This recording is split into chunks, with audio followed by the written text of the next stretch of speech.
네, 제가 기도하고 시작하도록 하겠습니다. 하나님 아버지 감사합니다. 또 우리가 이 주일을 맞이하여서 함께 모여 예배하고 또 식사 교제하고 또 오후 성경 공부로 모였습니다.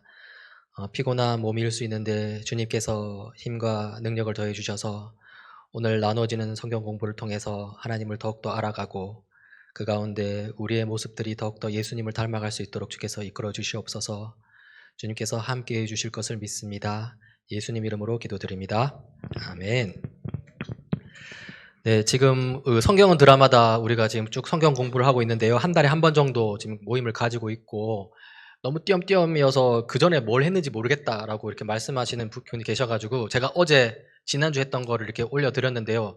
앞으로 제가 그거 있는 그 전주에는 제가 그렇게 PDF로 올려드리면은 그거를 참고해서 보시면 되겠습니다. 보고 오시면은 좀 이제 연속이 될 수 있을 것 같습니다. 그래서 보시면 되겠고요. 그래서 이 전체 성경은 창조, 타락, 구속, 완성으로 이렇게 쫙 이야기가 전개됩니다. 그래서 여러분 많이 들어보셨을 텐데 지난번까지는 창조 이야기를 했었고요. 이제 오늘은 이제 타락 이야기를 하게 됩니다. 그래서 보면은 타락 이야기 이렇게 됐고 죄의 본질과 죄의 결과에 대해서 좀 이야기를 하게 됩니다. 유진 피터슨이 이렇게 이야기하고 있습니다. 재앙이 일어났다. 좋았던 출발은 더 이상 지속되지 못한다. 재앙으로 인해 우리는 거기서 멀어졌다. 물론 선한 결말과도 멀어졌다. 다시 말해 우리는 엉망진창인 상황에 있다.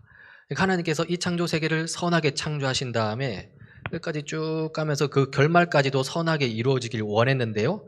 지금 뭔가가 지금 일이 터졌다는 거죠. 그래서 결말이 지금 온전치 않다는 거죠.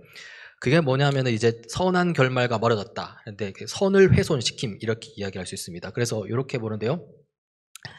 하나님이 창조 세계를 만드시자마자 그 안으로 엄청난 불행이 들어왔다. 그것은 이제 창조 세계의 선함을 훼손시킬 것이고 뒤따라 일어나는 모든 사건을 악으로 물들일 것이다. 그것은 바로 죄와 타락이다. 이렇게 말해서 그래서 이제 선한 창조 세계 안으로 죄가 들어오는 그 타락이 일어나는 그런 것을 보여주고 있습니다. 이 타락에 대해서 우주적 갈등이라고 표현하는데요. 하나님의 완벽한 세상에 죄가 들어왔다는 것은 이 개인적이거나 부분적인 갈등만이 아닌 이 만물을 넘는 우주적인 갈등이라는 것이죠. 그래서 오늘날로 치면은 그냥 내 개인적인 영역에서의 죄뿐만 아니라 내 마음에서의 죄뿐만 아니라 개인적 영역에서의 죄뿐만 아니라 이 사회 공공 시스템에 들어있는 죄 어떤 그런 것까지 다 포괄하는 겁니다. 그러니까 가령 힘이 있는 사람을 더욱더 누릴 수 있도록 시스템이 그렇게 딱 만들어졌다면 구조 자체가 왜곡된 거죠. 거기에서도 죄의 영향력이 들어갔다 이렇게 볼 수 있는 겁니다.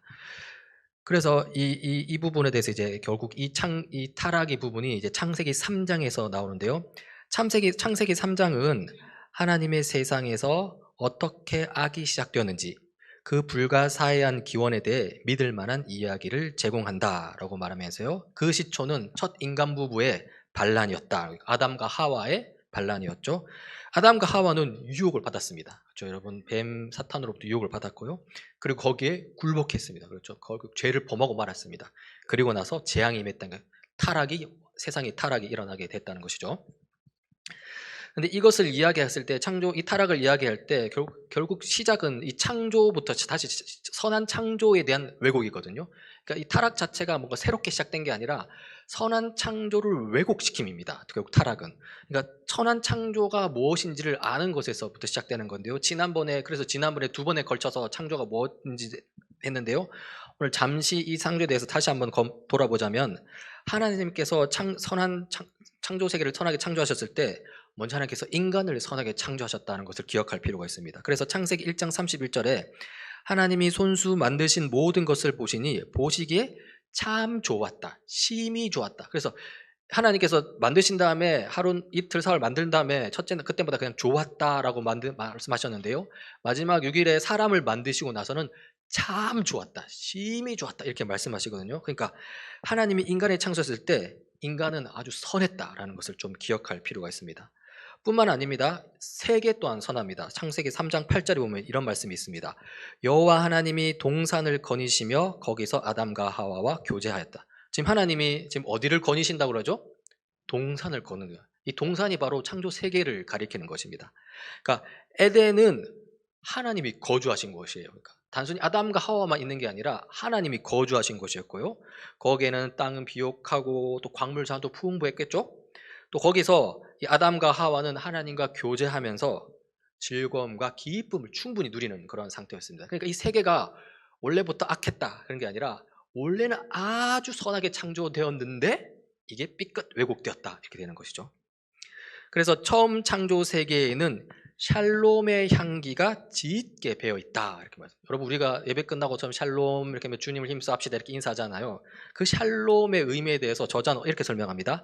하나님이 창조 세계에 의도하신 풍요롭고 통합적이고 관계적인 온전성을 나타냄. 좀 말이 어려운데요. 그러니까 관계가 온전하게 이루어진 거죠. 그게 뭐냐면 사랑의 관계가 완전히 이루어진 상태입니다. 하나님 사랑, 이웃 사랑, 이 사랑의 관계가 흔들림 없이 딱 자리 잡은 상태. 그러니까 여러분 서로 사랑하는 관계가 딱 자리 잡으니까 어떻겠습니까? 삶이 편안하겠습니까? 힘들겠습니까? 아주 편안한 거죠. 평강이 넘치죠. 평강한 거죠. 이걸 또 이렇게 표현할 수 있습니다. 하나님의 통치가 온전히 이루어졌다. 이게 뭡니까 여러분? 하나님의 나라가 되는 것이죠. 평강의 상태. 그리고 하나님의 통치가 온전히 이루어지니까 사랑이 온전히 이루어지니까 그 모습의 상태가 어떠냐? 평강의 상태다. 그래서 샬롬 이렇게 이야기할 수 있는 것입니다. 그래서 하나님이 이 세계를 만드셨을 때는 처음에는 그렇습니다. 그랬다는 것입니다. 그래서 저자는 이렇게 말합니다. 아담과 하와의 삶은 샬롬의 삶이었다. 그들은 하나님과 함께 건의롭고 어떻습니까? 하나님과의 관계가 단단히 이어져 있습니다. 또 그들에게는 서로가 있었으며 여러분 어떻습니까? 서로라는 건 아내와 남편이죠. 이웃이 있었다는 거예요. 이웃이 나에게 불편한 존재가 아니라 굉장히 편안한 존재, 의지가 되는 존재, 서로가 있었고요. 그 다음에 그들이 비옥한 토지를 경작하고 싹이 나는 식물들을 가꾸어 주었을 때 동사는 그들이 필요한 모든 것을 풍성하게 공급해 주었다. 이것은 무엇입니까? 세계와의 관계가 온전히 이루어져 있는 그런 모습을 보는 것이죠.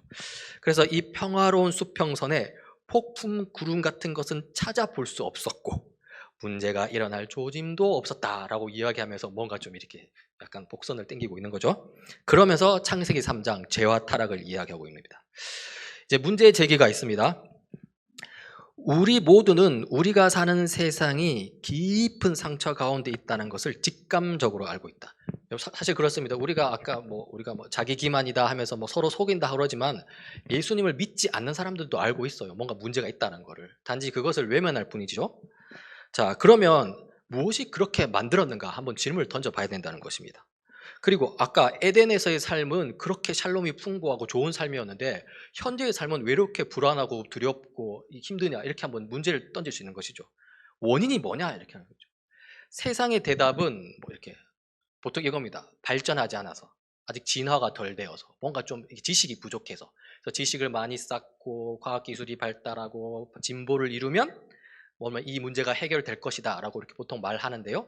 그런데 성경의 대답은 그렇지 않습니다. 성경의 대답은 어디에 있냐면 창세기 3장에 있는데요. 창세기 3장 보면 되는데요.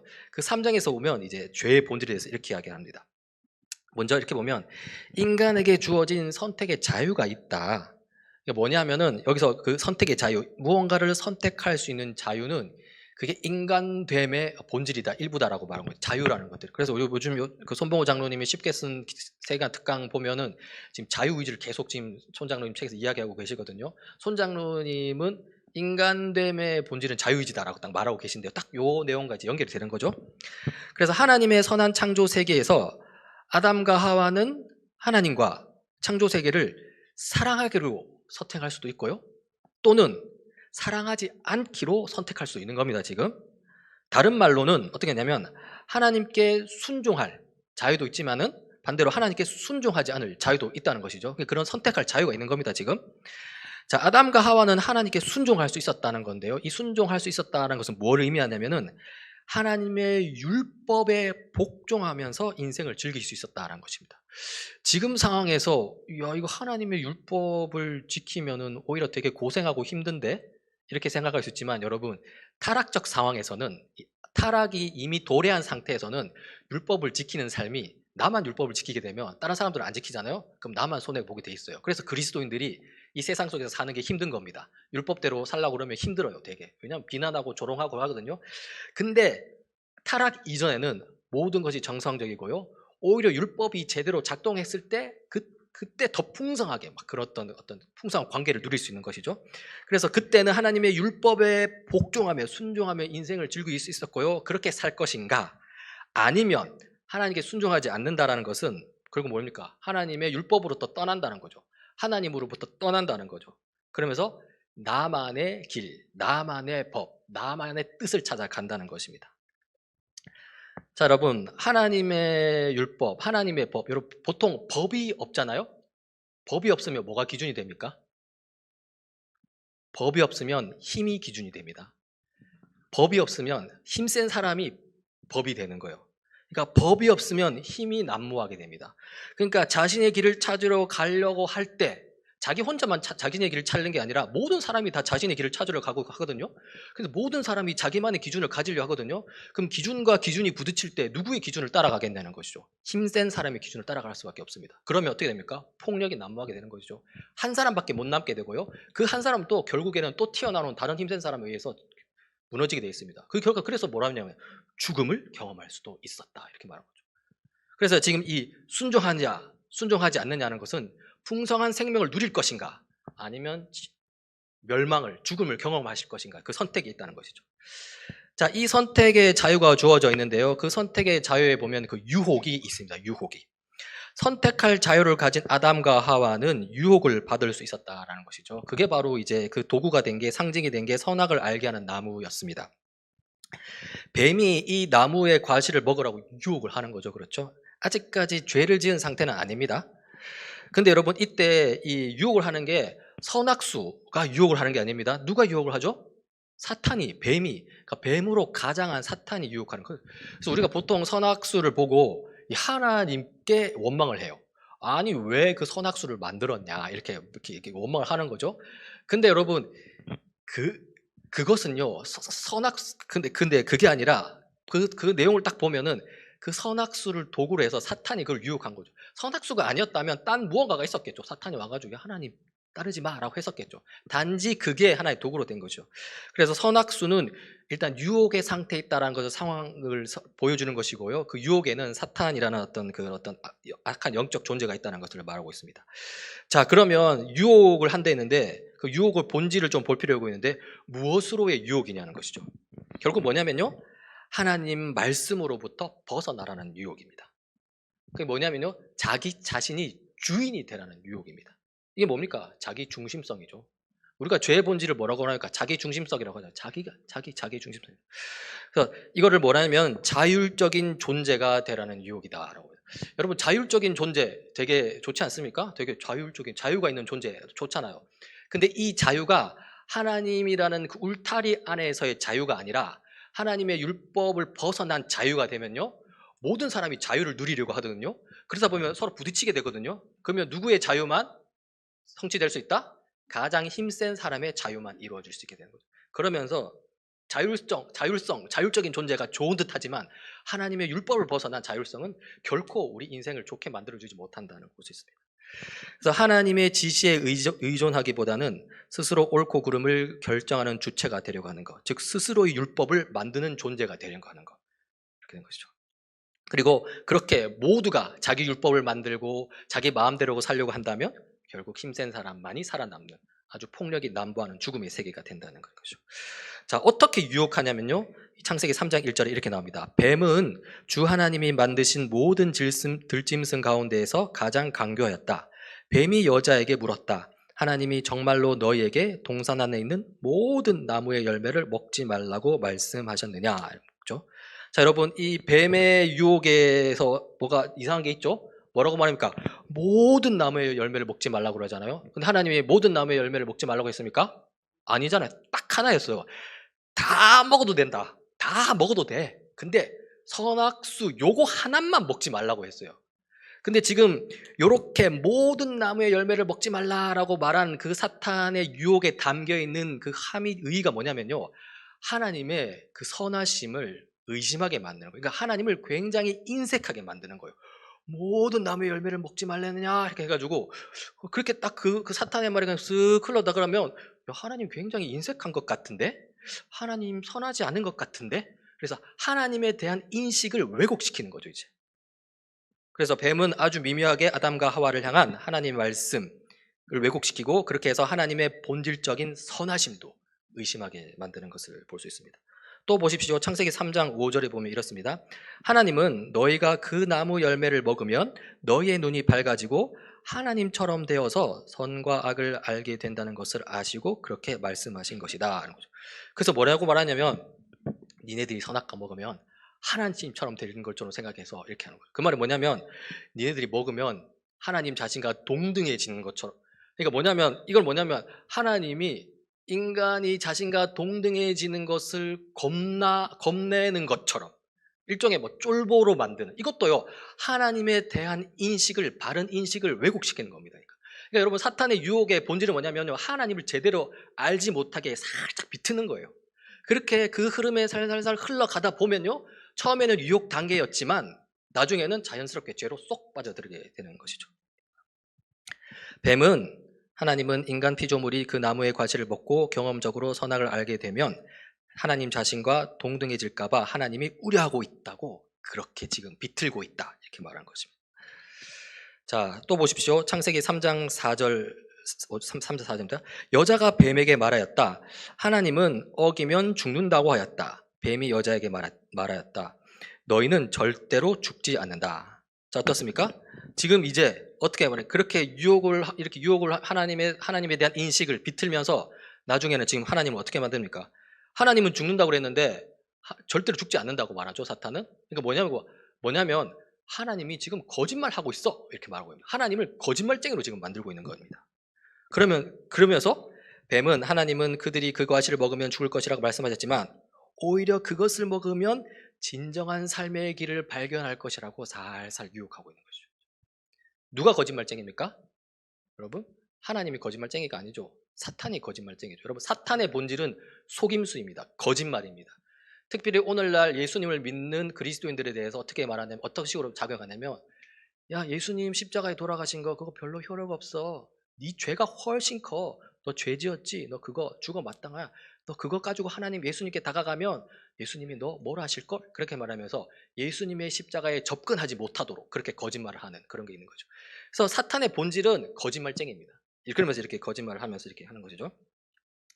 자, 결국 이렇게 유혹이 단계를 거쳐서 쑥 들어오면서 어떻게 됩니까? 그 유혹에 넘어가면서 죄를 범하게 됩니다.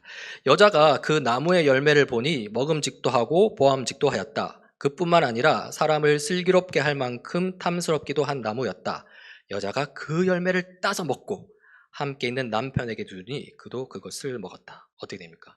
하나님의 말씀을 안 듣고 누구의 말을 들었죠? 뱀의 말을 들은 겁니다. 그리고 나서 어떻게 됩니까? 과실을 먹는 거죠. 이 성경 본문에 보면은 이 죄의 본질에 대해서 하나님의 말씀에 대해서 행위로 불순종한 게 있어요.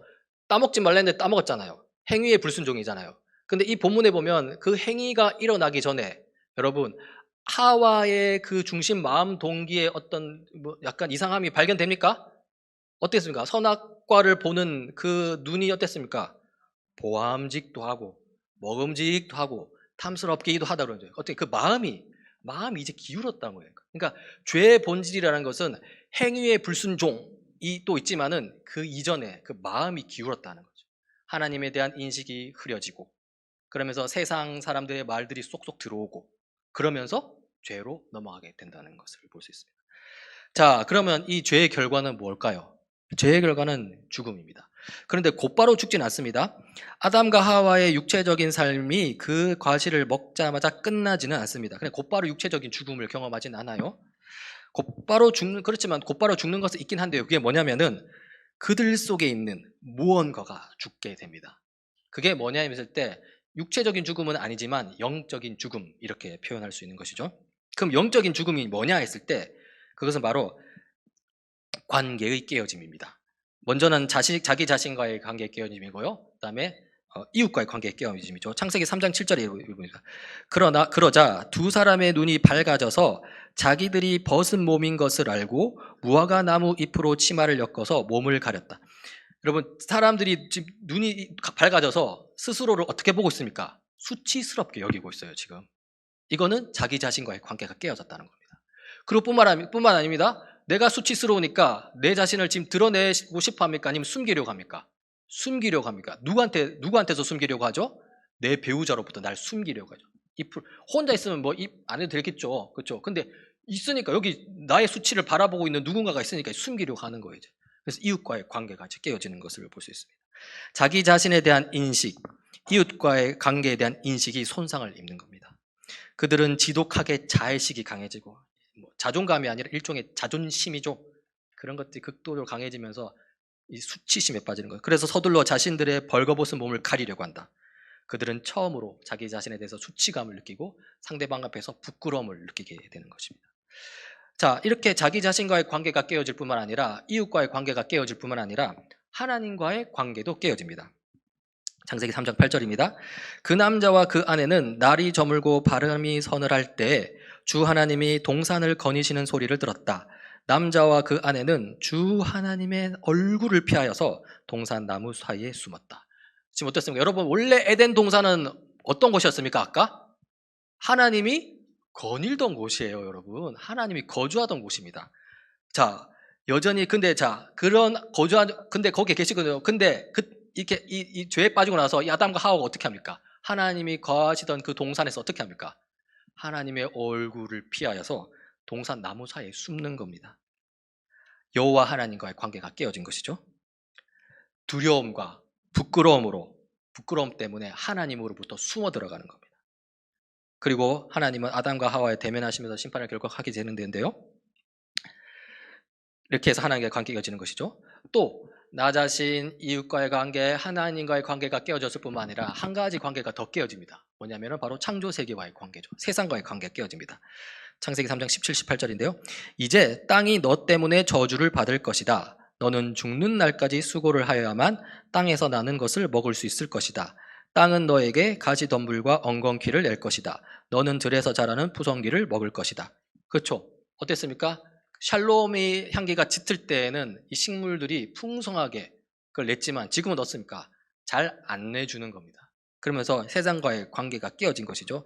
땅은 상처를 입어 남자들의 일이 어려워지고 더 이상 노동은 즐거운 일이 되지 않는다는 거죠.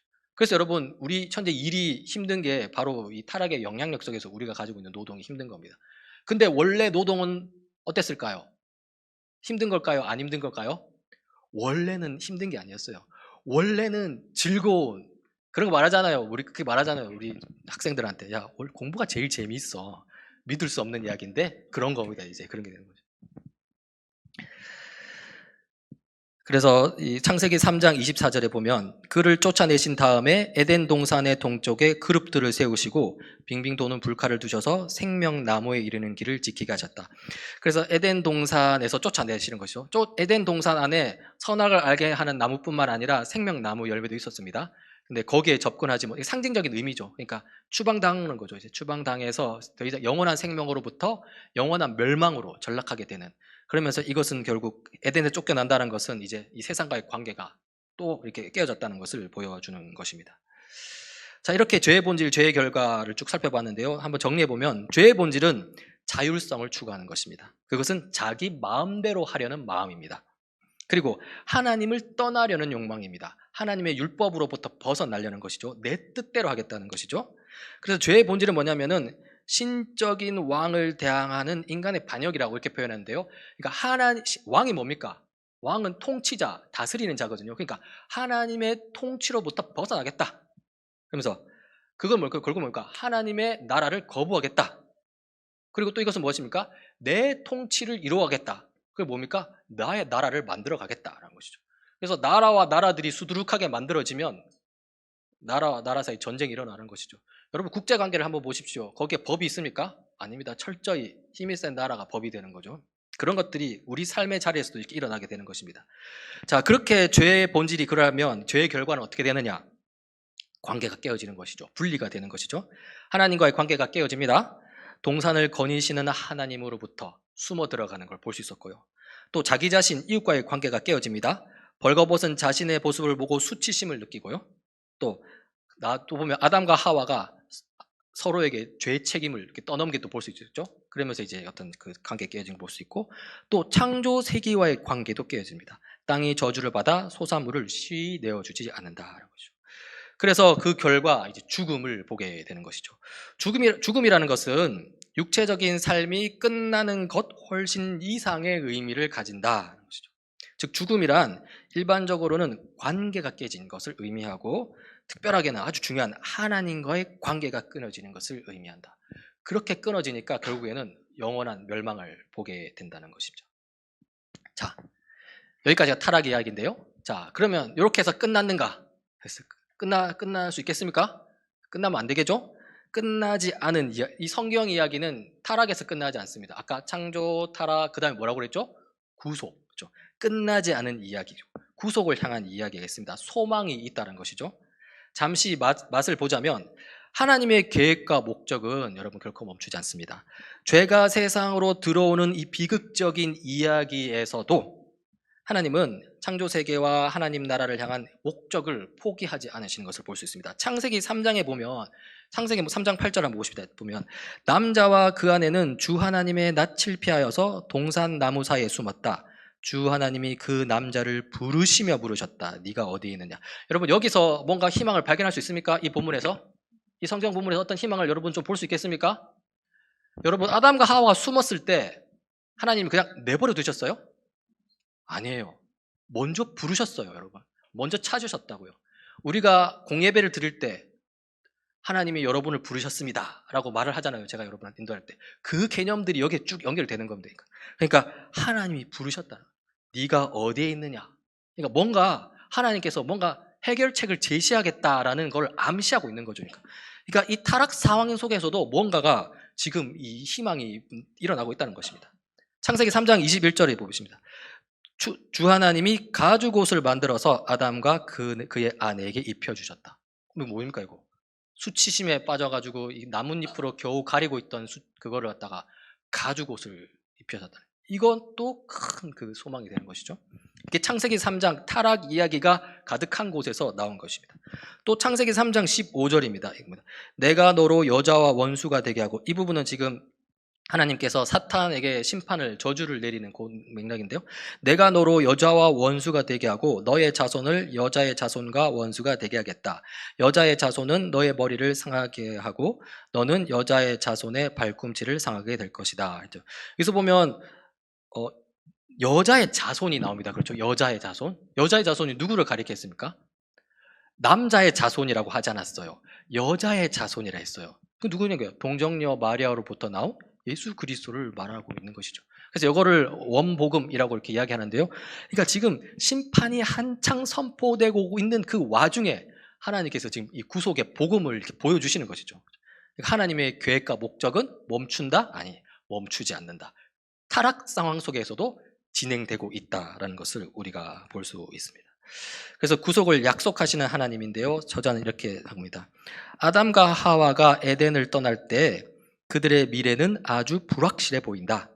불순종은 재난을 불러왔다. 이제 그들 뒤로 아름다운 동산의 문이 닫혔고 불확실하고 위험한 세상이 그들 앞에 있다. 그렇죠? 하지만 하나님은 그들에게 입을 가죽옷을 주셨다.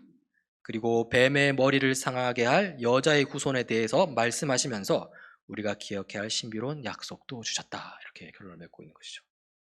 그래서 여러분, 하나님은요, 비록 우리가 타락 상황에 있을지라도 그 상황 속에서도 소망을 주시는 분이라는 걸 잊지 마요. 사탄은요, 우리가 딱 죄를 조그만 것도 짓잖아요? 그럼 막 퍼붓습니다. 자기 자신을 완전 막 퍼부어가지고 완전 자기 안에서 그냥 쪼그라들게 만들지만 하나님은 어떻게 하신다? 끄집어내기 위해서 애를 쓰시는 거죠. 그래서 사탄의 말을 듣지 않고 하나님 말씀에 들어라 하는 바 우리를 사랑하시는 하나님을 바라보면서 끝까지 붙들고 나가는 것이 오늘 이 타락 이야기에서도 확인할 수 있는 것이라고 볼 수 있습니다.